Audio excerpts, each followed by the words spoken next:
The stars looked cold and distant from the bridge of the UES horizon. Captain John Carter stood with his hands clasped behind his back, his blue eyes fixed on the main screen. The message from the Xarlaxian Empire flashed there, its symbols now translated into English. After months of brutal attacks on human colonies, the aliens suddenly wanted to talk. "They're scared," said Lieutenant Susan Miller. She stood beside the captain, her red hair pulled back in a tight bun. "Look at the wording. They never expected us to fight back so well." Carter nodded slowly. The Xarlaxians had attacked without warning 3 months ago. They had destroyed 3 colony worlds and killed millions of people.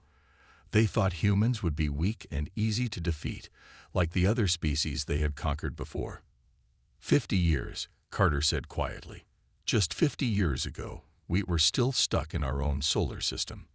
Now we have ships that can cross the galaxy in weeks. We have weapons that can destroy planets. And they only now realize what they've done. The bridge was quiet. The crew of 30 men and women worked at their stations, but everyone listened to the captain's words. They had all lost someone in the attacks. Friends, family, whole communities wiped out because an alien empire thought humans were too primitive to fight back. "Play the message again," Carter ordered. The alien appeared on screen again. The Xarlaxian looked like a cross between an insect and a reptile. It had 4 arms, green scaly skin, and large compound eyes that reflected the light in hundreds of tiny dots. When it spoke, its mouth parts clicked and moved in strange ways. "People of Earth," the translation read at the bottom of the screen. "We propose an immediate end to hostilities. Our attack on your colonies was a regrettable misunderstanding of territorial boundaries. We offer compensation for your losses and recognition of your sovereignty in this sector. Please respond with terms for peace negotiations." "Misunderstanding," Miller said, almost spitting the word. "They killed 3 million people in a misunderstanding." Carter's face remained hard. "They didn't misunderstand anything. They thought we were weak. They'd done this to a dozen other species in this part of the galaxy. Invade, conquer, enslave, but they've never met humans before." The communication system chimed. A hologram appeared in the center of the bridge. It showed Admiral William Grant, the commander of the human fleet. His face looked tired, with new lines around his eyes that hadn't been there before the war began. "Captain Carter," the admiral said, "the Security Council has reviewed the Xarlaxian peace proposal." "And?" Carter asked, though he already knew the answer. "Rejected," Grant said firmly. "Their attacks were not a misunderstanding. They were an act of war against humanity, and we will respond accordingly." Carter nodded. "What are my orders, sir?" "Prepare your crew for Operation Retribution," Grant said. "The Horizon will lead the 3rd Battle Group. Target coordinates are being transmitted now." Miller checked her console. "Receiving coordinates, sir. It's the Xarlaxian home system." Carter wasn't surprised. Humanity had tried to be peaceful. They had explored the stars with open hands, not closed fists. But the Xarlaxians had mistaken kindness for weakness. Now they would learn the truth about humans, that when pushed too far, they'd pushed back harder. "How long until the rest of the fleet is ready?" Carter asked. 12 hours, Grant replied. "We're bringing everything we have. 400 ships. Every weapon we've developed. This ends now." The hologram disappeared. Carter turned to his crew. He saw determination in their eyes, not fear. These men and women had watched their colonies burn. They had counted the dead. Now they would make sure it never happened again. "Send a message to all hands," Carter said to the communications officer. "Tell them to prepare for battle." The Xarlaxians begged for peace, but it's far too late for that now. As the Horizon prepared to jump to the coordinates, Carter thought about the future. Humanity had never wanted war. They had reached for the stars with hope, not hatred. But now they had no choice. To survive in this galaxy, they would have to show their strength. The Xarlaxians would be the first to learn this lesson, but Carter knew they wouldn't be the last. The stars outside seemed brighter now, as if they knew what was coming. Humanity had been awakened, and the galaxy would never be the same. Dr. Olivia Peterson moved quietly through her laboratory on Mars. The Red Planet had become humanity's military research center after the first Carlaxian attacks. Her lab was filled with strange machines and parts taken from crashed alien ships. For years, humans had found these ships near Earth but kept them secret. Now, they were the key to fighting back. "Look at this neural connector," she said to Dr. Alan Ross, her research partner.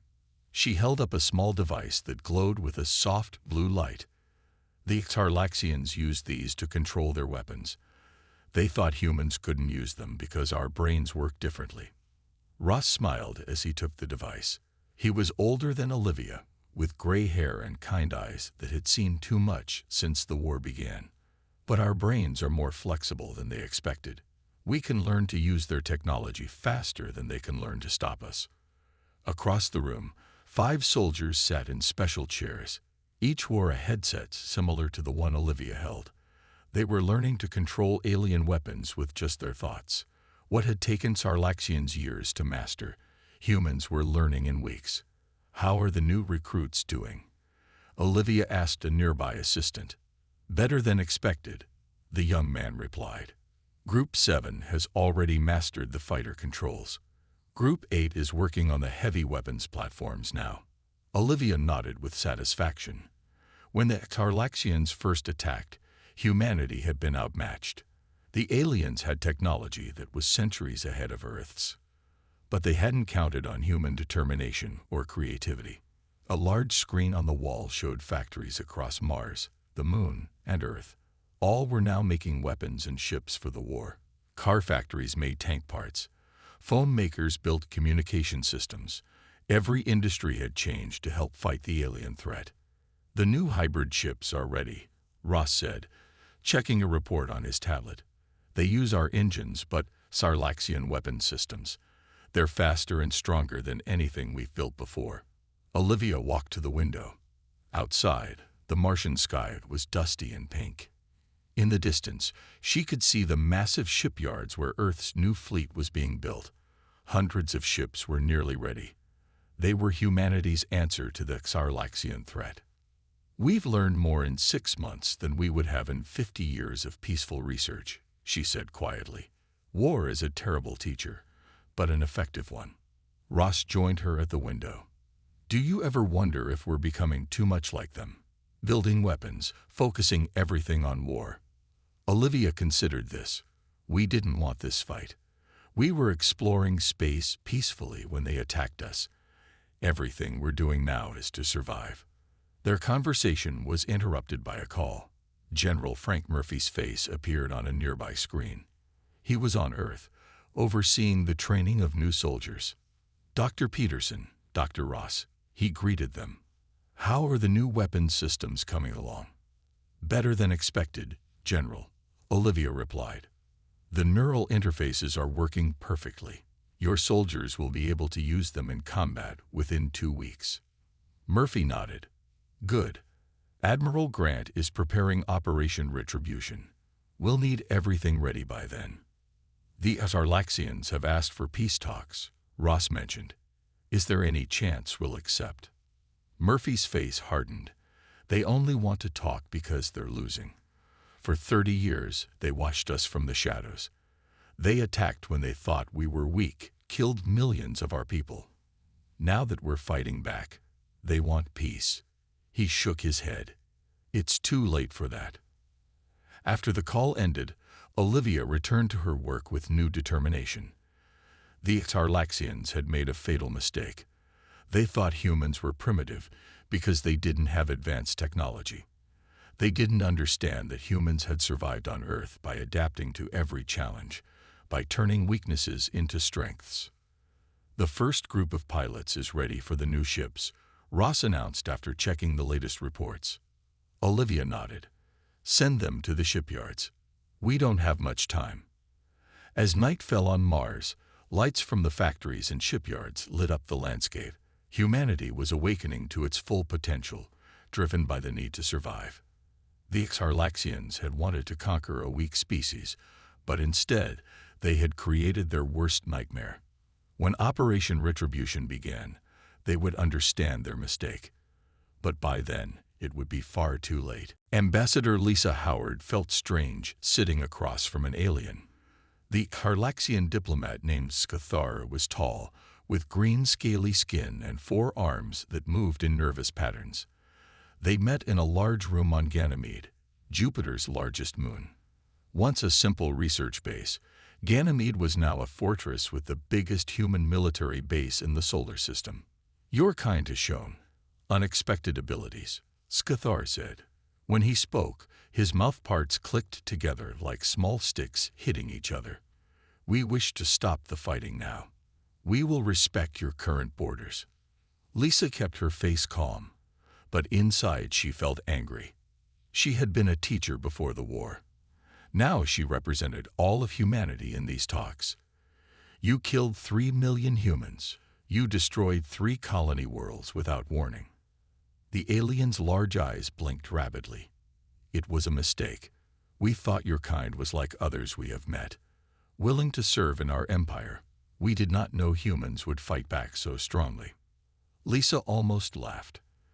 The Xarlaxians had spent years watching Earth from hidden ships.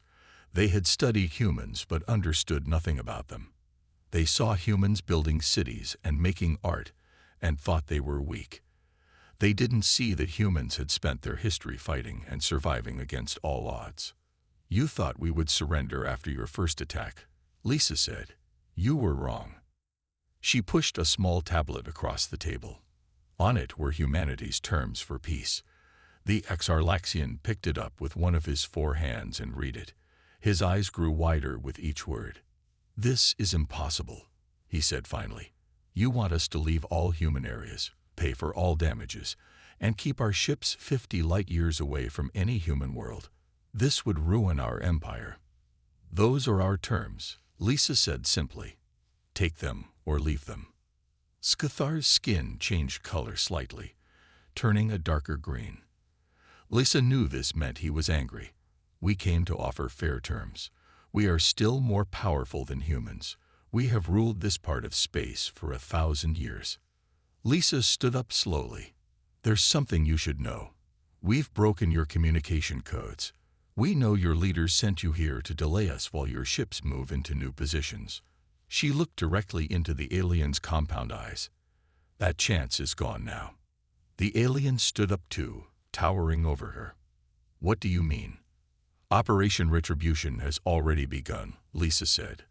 "While we've been talking, the human fleet has jumped to your home system." Scathar made a sound like air escaping from a balloon. "You cannot. Our home worlds have defenses. You will be destroyed." Lisa walked toward the door. 2 months ago, that might have been true. But we've been learning, adapting. We've taken your technology and improved it.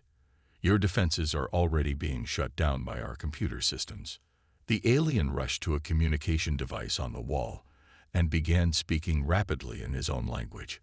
The responses he got made him sink slowly to the floor. "Why?" he asked finally, his voice much quieter now. "We offered peace." "You offered peace because you were losing," Lisa said. "If you had won the first battles, you would have taken Earth and enslaved us all. We know this from your own records that we captured." She looked at her watch. By now, the human fleet would be engaging the Xarlaxian Home Defense Forces. Admiral Grant had promised to give the aliens a chance to surrender before any planets were attacked. But Lisa knew the Xarlaxians were too proud to surrender. They had ruled too long to accept defeat. "Your leaders made a terrible mistake," Lisa said softly. "They thought humans were weak because we try to be kind. They didn't understand that kindness is a choice we make, not a weakness we cannot overcome." She left the room as Scathar continued to get bad news from his homeworld. In space above them, human ships were preparing to jump to join the battle. Pilots trained on Mars were ready in their fighters. Weapons designed by Dr. Peterson and her team were armed and waiting. The Xarlaxians had started this war thinking it would be easy. They were about to learn how wrong they had been. They begged for peace now, but humanity remembered the millions who had died. The time for peace had passed. Now was the time for justice. As Lisa's ship prepared to leave Ganymede, she looked out at the stars and wondered what the galaxy would be like when the war was over. Humanity had never wanted to be conquerors, but now they had no choice but to show the galaxy what humans could do when pushed too far. The human fleet appeared at the edge of the Tarlaxian home system in a flash of blue light. 500 warships, each carrying weapons that humans had only dreamed about a year ago. The ships moved in perfect formation, heading toward the 7 planets that made up the heart of the Tarlaxian Empire. Captain Paul Davis stood on the bridge of the UES Vengeance, watching as alien ships scrambled to form a defensive line. The Vengeance was one of the newest ships in the fleet, built with a mix of human and Tarlaxian technology. It was faster and stronger than anything humans had ever created before. "They're surprised," said Nancy Wright, the communications officer. She was young, barely 25, but she had lost her entire family when the Tarlaxians destroyed the colony on New Terra. "They didn't expect us to reach their home system so quickly." Davis nodded. "They still don't understand what they've done. They think this is just another war, like the ones they fought before." The main screen showed hundreds of Tarlaxian ships moving to protect their homeworlds. They were impressive vessels, some 5 times larger than the biggest human ships. But size wasn't everything in space. "Admiral Young is hailing all ships," Wright said, putting him on screen now. Admiral Kevin Young's face appeared on the main display. He commanded the entire human fleet from the flagship, UES Earth's Fury. His expression was serious as he addressed all the ship captains at once. "This is it," he said simply. "Remember why we're here. Remember the colonies they destroyed, the people they killed without warning or mercy.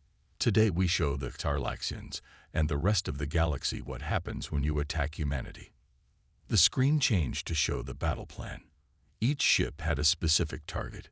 Some would attack the Tarlaxian fleet. Others would target defense stations around the planets.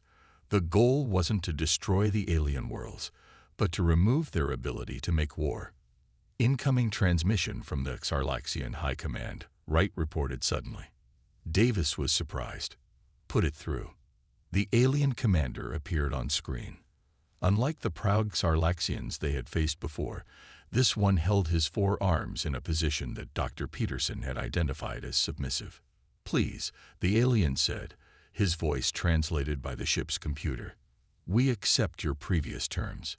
We will withdraw from your territories immediately. We will pay any price you ask." Davis looked at his crew. He saw the same hard expression on every face. The time for deals had passed months ago, when the Tarlaxians had refused humanity's first attempts at peaceful contact. "Admiral Young is responding," Wright said. Young's voice was cold when he spoke to the aliens. "Your empire has conquered and enslaved 12 other species. We've freed 3 already, and the others have joined our coalition. You had your chance for peace. You chose war instead." The alien commander began to speak again, but Young cut the transmission off. His next words were to the human fleet alone. "All ships, commence firing."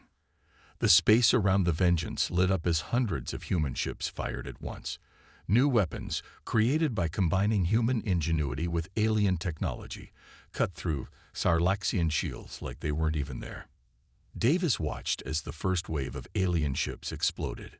The Tarlaxians had ruled this part of space for centuries, conquering any species that seemed weak. Now they faced a species that refused to be conquered, that fought back harder with each attack. "Enemy ships are breaking formation," reported the tactical officer. "They're trying to retreat." "Don't let them escape," Davis ordered. "Follow the plan." The Vengeance moved forward with other ships in its battle group. Their job was to take out the main defense station orbiting the Tarlaxian homeworld. Once it was gone, the aliens would have no choice but to surrender.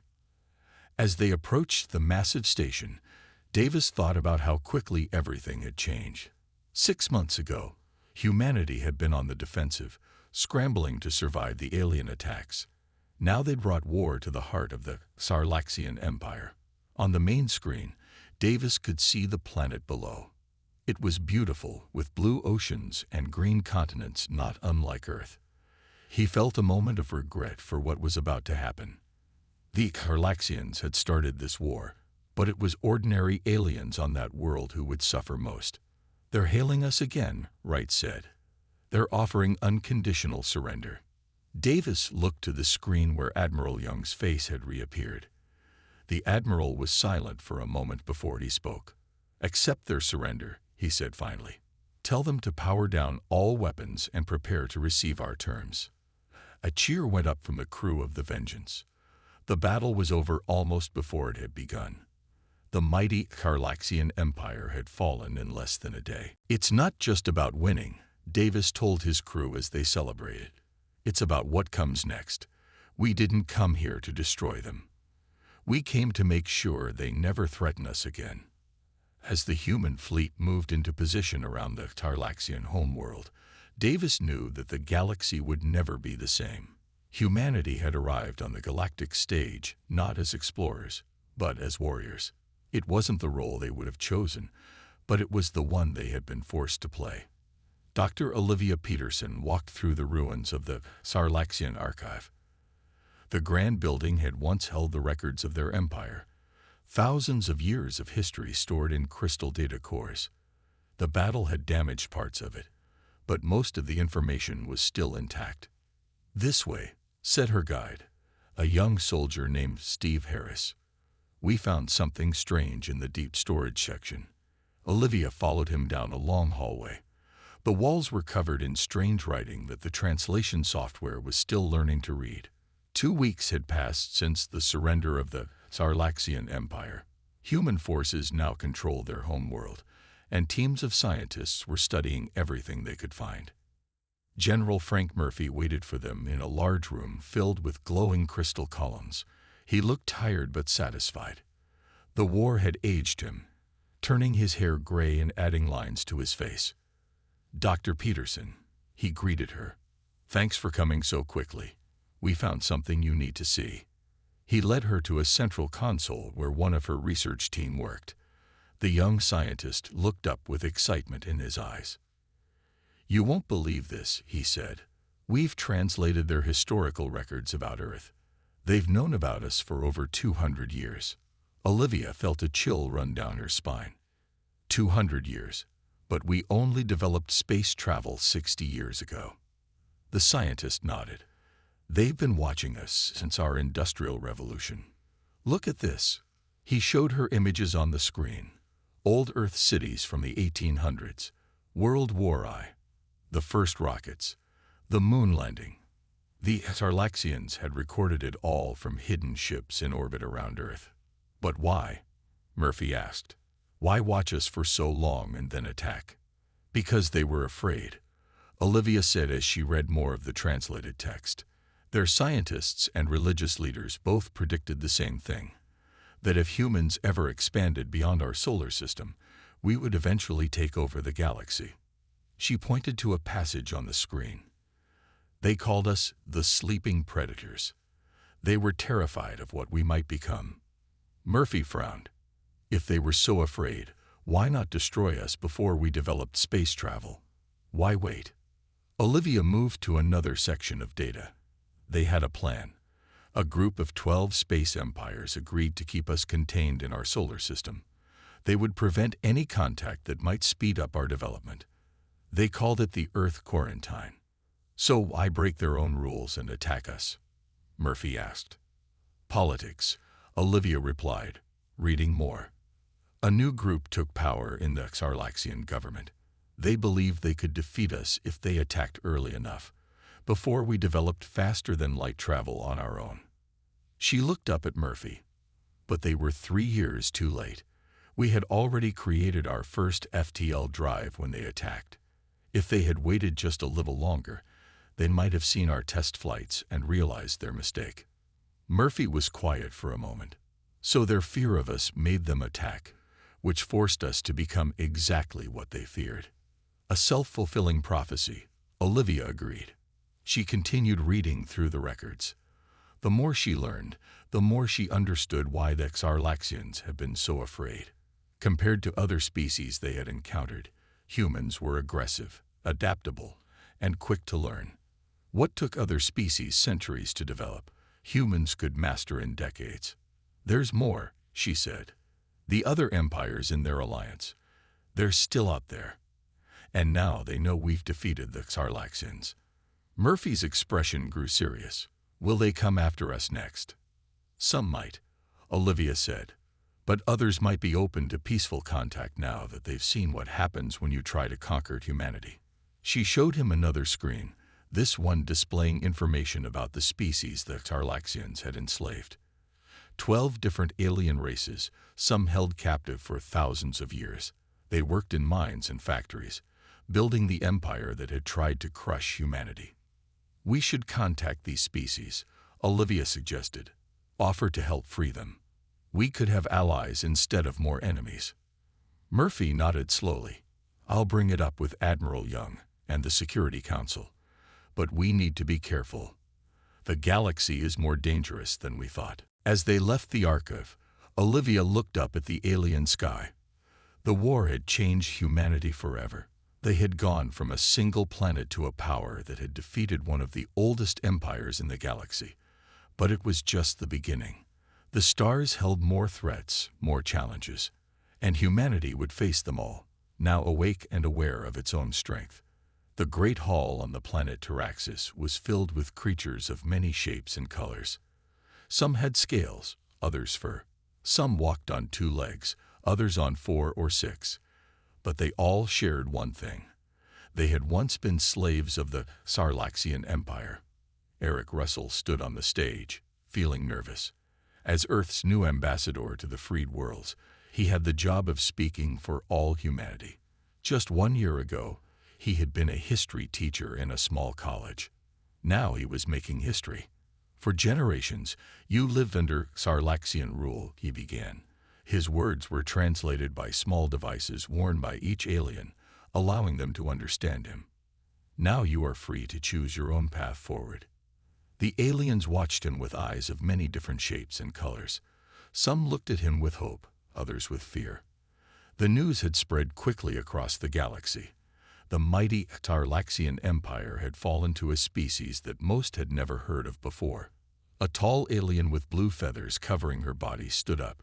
She was a Moraxian, one of the first species to be conquered by the Xarlaxians 5,000 years ago. "We have watched as you destroyed the defenses of an empire that ruled us for millennia," she said, her voice soft but clear.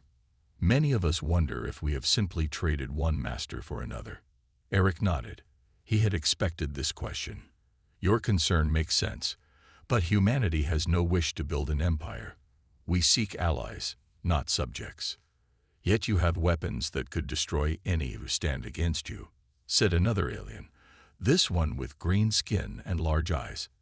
He was a Viridian, from a world rich in minerals that the Xarlaxians had mined for centuries. "Weapons we built because we had to," Eric replied. "Not because we wanted to. We offer you a choice that the Xarlaxians never gave. Join us as equals in a defensive alliance, stay independent, or even oppose us if you wish. The choice is yours." The room was quiet as the representatives talked among themselves. Eric waited patiently. His orders from Earth were clear: build friendship, not fear. The war had shown what humans could do when threatened, but peace would show who they truly were. After several minutes, the Moraxian spoke again. "There is another option we wish to discuss.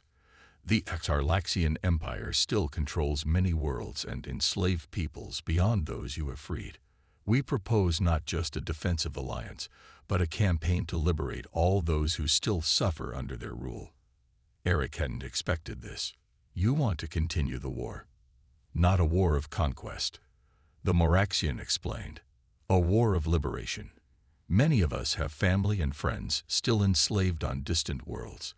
With your help, we could free them all." Eric looked around the room. He saw determination in the eyes of the representatives. These beings had been slaves for generations. Now that they had tasted freedom, they wanted it for all their people. "I will take your proposal to my government," he promised. "But I should tell you, humanity is tired of war. We fought because we had to, not because we wanted to." The Viridians stood again. "We understand. But consider this. The Carlaxians are not the only empire in the galaxy. There are others who will have noticed what happened. Some may see you as a threat to be eliminated before you grow stronger. Others may see you as potential allies. But none will ignore you now." Eric knew this was true. The reports from intelligent ships exploring beyond former Carlaxian space had found evidence of at least 5 other large empires.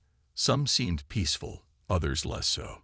Humanity had announced its presence to the galaxy in the most dramatic way possible, by defeating one of its oldest powers. "We offer you not just our thanks for freeing us," the Moraxian said, "but our knowledge. We know these other empires. We know their strengths and weaknesses. Together, we could create something new in this part of the galaxy. Not an empire built on conquest, but an alliance built on freedom." As the meeting continued, Eric realized that humanity's role in the galaxy had changed again. They had come as warriors, destroying an empire that threatened them. Now they were being asked to become liberators, bringing freedom to worlds they had never even heard of before. The choice would not be easy. Many on Earth wanted to focus on rebuilding what had been lost in the war. Others feared drawing the attention of even more powerful aliens. But as Eric looked at the hopeful faces around him, he knew that humanity could not simply retreat back to their corner of the galaxy. For better or worse, they were now part of something much larger than themselves. And the galaxy was watching to see what they would do next. The great chamber of the Galactic Council was larger than any room Admiral Laura Andrews had ever seen. It was built in the shape of a circle, with rising tiers of seats where representatives from over 30 different alien species sat watching her. The ceiling was a dome of clear crystal that showed the stars above, a constant reminder of the vastness of space. Laura stood at the center podium, her blue uniform crisp and neat. She was the first human to address this ancient body that had governed much of the galaxy for thousands of years. Just 3 years ago, humans had been fighting for their very survival. Now they stood before the most powerful group in known space, asking to join their ranks. "Humanity comes before you today as the newest member of this council," she began, her voice steady. 3 years ago, we were fighting to protect our worlds from invasion. Today, we lead a coalition that has freed 27 planets and ended the largest slave empire in this part of the galaxy. She looked around the chamber, meeting the eyes of as many alien representatives as she could. Some looked humanoid, with 2 arms and 2 legs. Others were completely different, creatures with multiple limbs, or bodies made of what looked like living crystal or gas contained in special suits. A tall, thin alien with skin that sparkled like diamonds raised a long arm. This was the Kel-Thari ambassador, whose species had stayed neutral during the conflict with the Carlaxians. "The methods used by your kind have caused concern among many council members," he said, his voice translated through the small device in Laura's ear. "The Carlaxian civilization has been reduced to a single star system. Their military is gone. Their culture is nearly destroyed. Was such total destruction necessary?" Laura had expected this question. The Kel-Thari and several other older species had criticized humanity's swift and powerful response to the attacks. "When the Carlaxians first attacked our colonies, we offered peace," she said. "They refused. When we began to win the war, they offered terms that would have let them keep much of their power. We knew from captured records that they planned to rebuild and attack us again as soon as they could." She gestured to a group of representatives sitting in a special section. These were the newly freed species who had joined humanity's coalition. "Ask them if our actions were too harsh," Laura suggested. "Ask the billions who lived as slaves if humanity went too far." The fate of the Carlaxian Empire was decided by their own choices, not ours. The chamber grew quiet. Even the species that had criticized humans couldn't deny the truth of her words. The Carlaxians had ruled through fear and power for thousands of years. Few in the galaxy mourned their fall. "We did not come to the stars looking for war," Laura continued. "Humans explored space hoping to find friends, not enemies. But the Carlaxians taught us a hard lesson, that some in this galaxy see kindness as weakness and peace as an opportunity to conquer." She straightened her shoulders, looking directly at the central podium where the 5 eldest species sat as permanent council leaders. "Any civilization that seeks peaceful relations will find in humanity a loyal friend," she said. "But any empire built on conquest and slavery will find in us an enemy they cannot defeat. That is the simple truth we offer to this council and to the galaxy." The eldest member of the council, a being whose species had achieved space travel when humans were still living in caves, leaned forward. His body was mostly hidden beneath flowing robes, but his eyes glowed with an inner light that spoke of vast intelligence. "For thousands of years, this council has tried to maintain balance in the galaxy," he said. "We have not always succeeded. The Carlaxians grew too powerful for us to control. Perhaps it was inevitable that a new species would rise to challenge them." He made a gesture with his hands that Laura had been told signified respect. "Humanity has proven itself both terrible in war and generous in victory," he said. "You have freed enslaved worlds but not claimed them as your own. You have punished those who attacked you but offered mercy to those who surrendered. These are the actions of a species that may indeed deserve a place among us." As the council broke into discussion, Laura felt a weight lift from her shoulders. The path ahead would not be easy. Many in the galaxy still feared humans and their sudden rise to power. Others sought to test their strength or form alliances with them. But for the first time since the war began, Laura felt hope that humanity might find its place among the stars not just as warriors, but as builders of a better future. The Carlaxians had forced humans to show the galaxy their strength. Now they had the chance to show their wisdom as well. And that, Laura thought, as she listened to the council debate humanity's membership, might be the greatest victory of all. 5 years had passed since the war ended. Captain John Carter stood on the observation deck of Harmony Station, looking out at the stars. The massive space station orbited Earth, serving as home to representatives from more than 60 alien species. It was a symbol of the new era, a place where different worlds could meet in peace. "Hard to believe how much has changed," said Admiral William Grant, standing beside him. Grant's hair had turned completely gray, but he still commanded the respect of the fleet. "5 years ago, we were fighting for our lives. Now we're the peacekeepers of the sector." Carter nodded, watching as ships from a dozen different worlds moved around the station. Some were strange in shape, using technologies humans were still learning to understand. Others were human vessels, carrying diplomats and traders to distant stars. "The Carlaxians could have had peace from the beginning," Carter said. "Instead, they created the enemy they feared most." Below them, on the diplomatic level of the station, the final ceremony was taking place. The remaining Carlaxian representatives were signing the last of the reparation agreements. Their once mighty empire was now reduced to their home system, their military disbanded, their future dependent on the very species they had tried to conquer. Ambassador Lisa Howard joined the 2 men at the viewport. Her hair was shorter now, with touches of silver at the temples. Years of diplomatic work had aged her, but also given her wisdom that had helped shape humanity's new role in the galaxy. "The Council of Former Subjugated Species has voted to accept the remaining Carlaxians as a member," she told them. "Despite humanity's objections, forgiveness comes easier to those who didn't lose their homes," Grant said, his voice tight. Earth had lost 3 colony worlds and millions of lives in the war. The memory of those losses still burned. Howard smiled slightly. "Perhaps, or maybe they understand something we're still learning.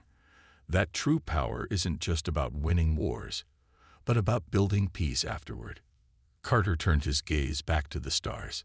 In the 5 years since the war, humanity had changed in ways no one could have predicted. They had gone from a single-system civilization to the leaders of a coalition that spanned dozens of worlds.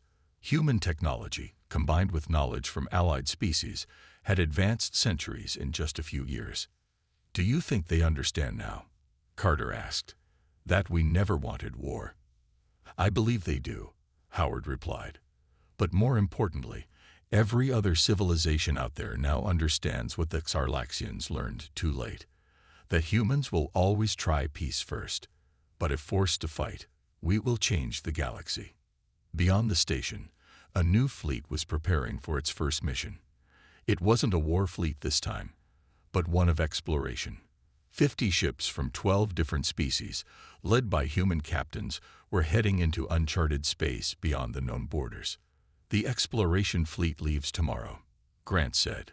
"The first joint mission with our new allies." Carter smiled. This was what humanity had wanted from the beginning. To explore the stars, to find new worlds and new civilizations. The war had delayed that dream, but not destroyed it. On a screen nearby, they could see news from across human space. New colonies were being built. The population was growing again.